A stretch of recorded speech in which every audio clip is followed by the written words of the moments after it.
Doctor Mohammad Yunus জীবন সায়াহ্নে এসে যে নিয়তির খপ্পরে পড়েছেন, যে অলৌকিক পরীক্ষা-নিরীক্ষার মধ্যে পড়েছেন, এটি এমন একটা জায়গাতে এসে দাঁড়িয়েছে, মনে হচ্ছে তার সারা জীবনের যে অর্জন, সে অর্জনগুলো হয়তো জলাঞ্জলি যাবে অথবা তিনি ঘুরে দাঁড়াবেন। ইতিহাস তৈরি করবেন। এমন এক ইতিহাস, দুর্নিবার সে ইতিহাস, যা এই বঙ্গে কখনো হয়নি।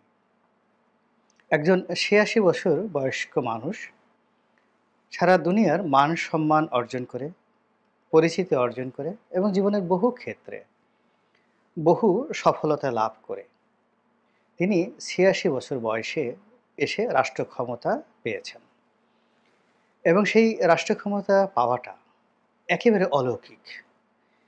যদি আপনি প্রকৃতির আইন মানেন, তাহলে এটি মহান আল্লাহ রাব্বুল আলামিনের পক্ষ থেকে হতে পারে একটি পুরস্কার অথবা তার সারা জীবনের অর্জনকে একেবারে জলাঞ্জলি দেওয়ার জন্য একটা ফাঁদ, নিয়তির ফাঁদ।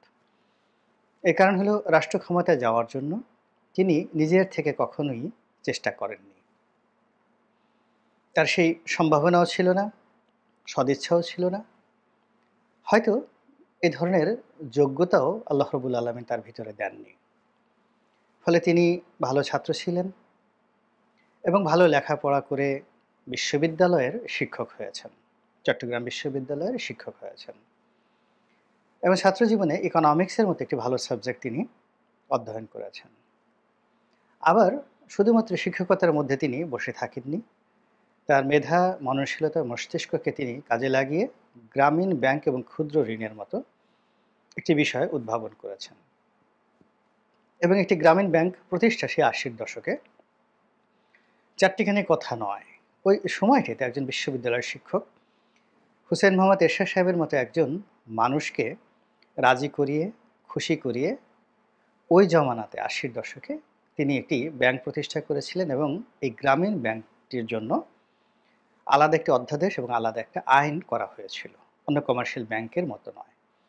তো এই কাজগুলো খুব স্বাভাবিক ছিল না।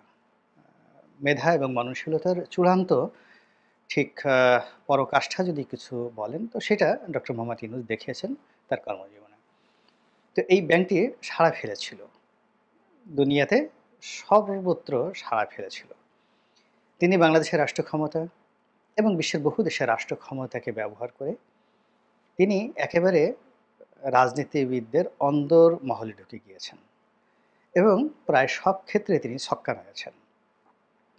সেটা হোয়াইট হাউস বলেন, বাকিংহাম প্যালেস বলেন বা এলিসি প্রাসাদ মানে ফ্রান্সের, সব জায়গাতেই তিনি ছক্কা মেরেছেন।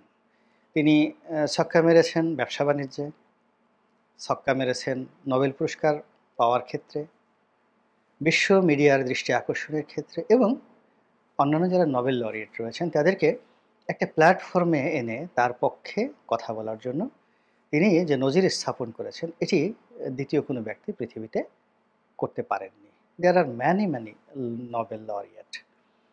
আমরা কয়জনকে জানি ইতিহাসে, সাহিত্যে, শিল্প, সংস্কৃতিতে পাঠ্যপুস্তকে কয়জন নোবেল লরিয়েটের নাম লেখা আছে? খুব অল্প। তার মধ্যে ডক্টর মোহাম্মদ ইউনূস প্রধানতম। তো এই মানুষটি সবকিছু চেয়েছেন, কিন্তু রাষ্ট্র ক্ষমতা সম্পর্কে তার হয়তো দূর থেকে কামনা থাকতে পারে, বাসনা থাকতে পারে, লালসা থাকতে পারে এবং তিনি একা ১১ সময় একবার চেষ্টাও করেছিলেন এবং আমার বিশ্বাস যে লোকজন তাকে প্রলুব্ধ করেছিল। রাজনৈতিক দল গঠন করা, সংগঠন করা, রাষ্ট্র ক্ষমতা দখল করা বা যাওয়া, পরিচালনা করা, এটা তার যে কর্পোরেট লাইফ বা গ্রামীণ ব্যাংকে যারা তার একান্ত আপনজন ছিলেন বা আছেন, যাদের সঙ্গে শত্রুতা হয়েছে বা যাদের সঙ্গে মিত্রতা রয়েছে, তারা সবাই জানেন যে তিনি সিদ্ধান্ত গ্রহণ করার ক্ষেত্রে এতটা, যাকে বলা হয় নেতিবাচক বলবো না ইতিবাচক বলবো, মানে তার সিদ্ধান্তের বাইরে একটা উফ শব্দ করা যাবে না। তো অ্যাপেলের সিইও বা এই যে খ্যাপাটে এখন ইলন মাস্ক, উনাদের মধ্যে যে ধরনের কর্পোরেট মন মানসিকতা, পাগলামো, ঠিক ডক্টর মোহাম্মদ ইউনূসের মধ্যেও কিন্তু এরকম পাগলামো আছে।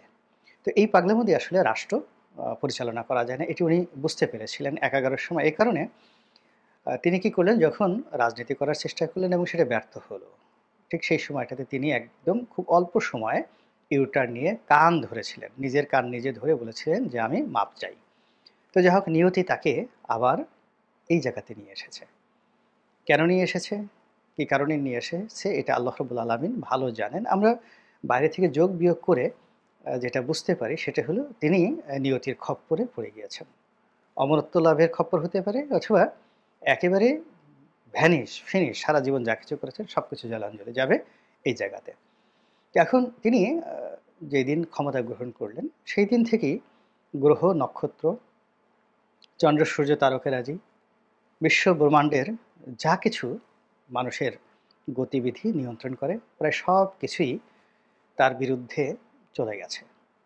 তিনি ক্ষমতা গ্রহণ করার পর একটার পর একটা বন্যা, একটার পর একটা কালবৈশাখী, কালবৈশাখী তো না, মানে যাকে বলা হয় জলোচ্ছ্বাস, তারপর নানা রকম প্রাকৃতিক বিপর্যয়, যা কিনা এই অর্থনীতিকে তছনছ করে দিয়েছে।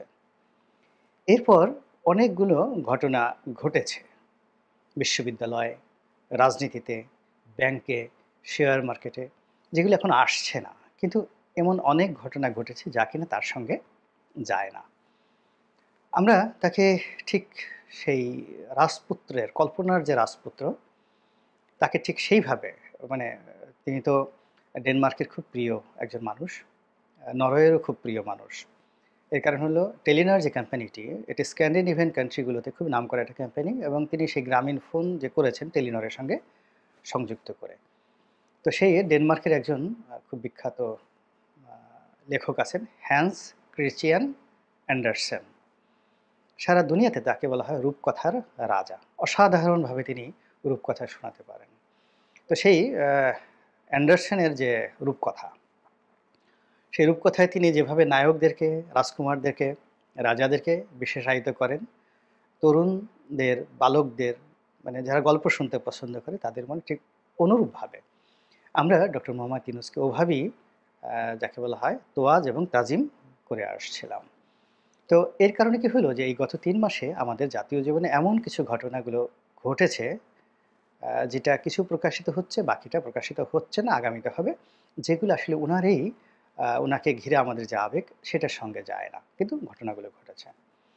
এরপরে দেখুন তার সঙ্গে কত ভালো সম্পর্ক ছিল বাইডেন প্রশাসনের।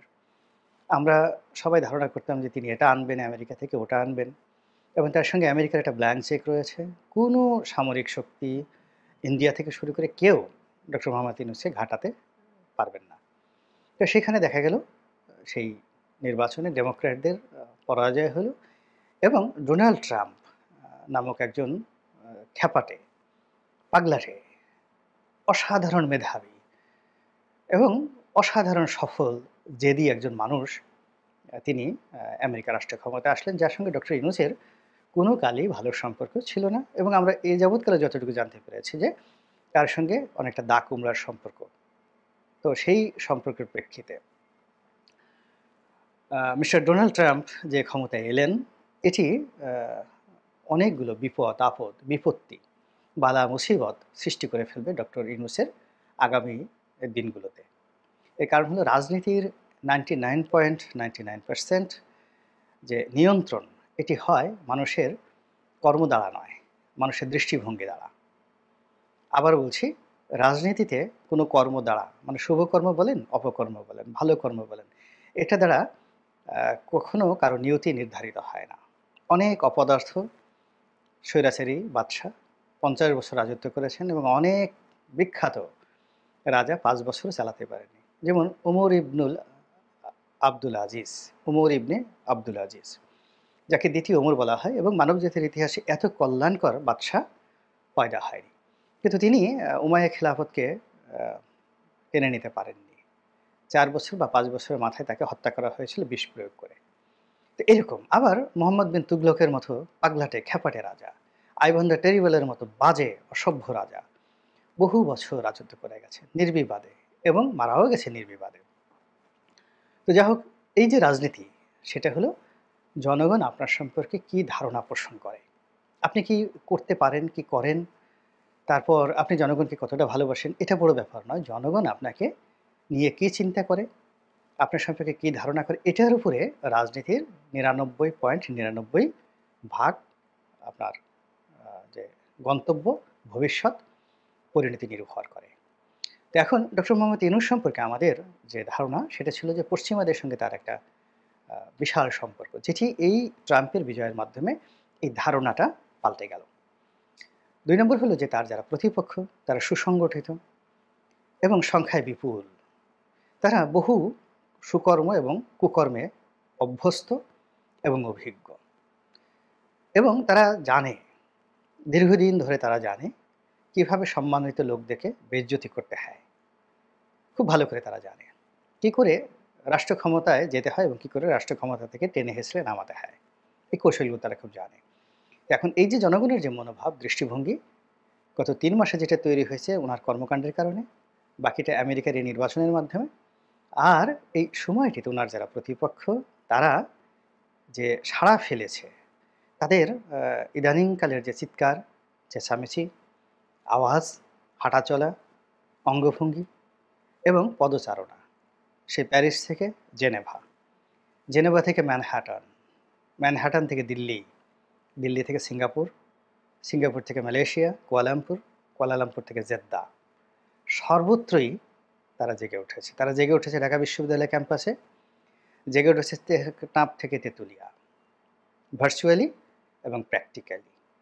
এখন এই বিষয়গুলো মোকাবেলা করার জন্য বিশ্বাস করেন বিএনপি, জামাত সহ সকল রাজনৈতিক দলগুলো যদি একত্রে ঐক্যবদ্ধভাবে ডক্টর ইউনূসের সঙ্গে হাত মিলান এবং আনকন্ডিশনালি তাকে একটা সময় দেন এবং তাকে সহযোগিতা করেন চোখ বুজে, এবং নিজেরা যদি দ্বন্দ্ব, ফ্যাসাদ সব ভুলে গিয়ে ডক্টর ইউনূসের এই সরকারকে সফল করার জন্য অন্তর থেকে, ফ্রম দ্য হার্ট, তারা যদি চেষ্টা না করেন, তাহলে আগামী দিনগুলোতে ডক্টর মোহাম্মদ ইউনূসের যে বিপদ আপদ, বালা মুসিবত, বিপত্তি সব কিছু কোন পর্যায়ে যাবে আপনি আমি কল্পনাও করতে পারছি না। আল্লাহ আমাদের সবাইকে হেদায়েত দান করুন এবং হেফাজত করুন। আসসালামু আলাইকুম ওয়া রাহমাতুল্লাহি ওয়া বারাকাতুহু।